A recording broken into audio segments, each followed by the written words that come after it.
In this video, I will show you how to fix TikTok search not working. Well, if you're facing this issue, then the problem could be in your TikTok as well as in your phone.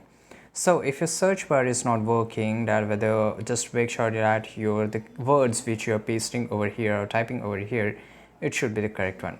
If this is not an issue, then just check your internet, right? And after that, just go to Play Store or App Store and make sure you use the updated version of TikTok.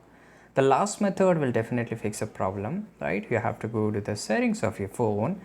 Inside the settings, scroll a little bit down, go to here apps section.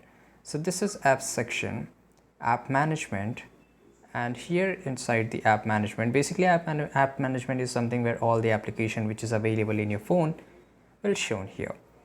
Just search for TikTok, right? This is TikTok, and here go to the storage usage.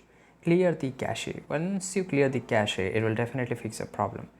If your problem still remains, then just click on clear the data and tap on OK. Make sure that after that, once you just clear your data, you have to re-log in into TikTok. After this, your problem will be fixed definitely. This is only one way, or these are the ways which you can fix TikTok search not working, and this will definitely work out. I hope you found this video very useful. Subscribe.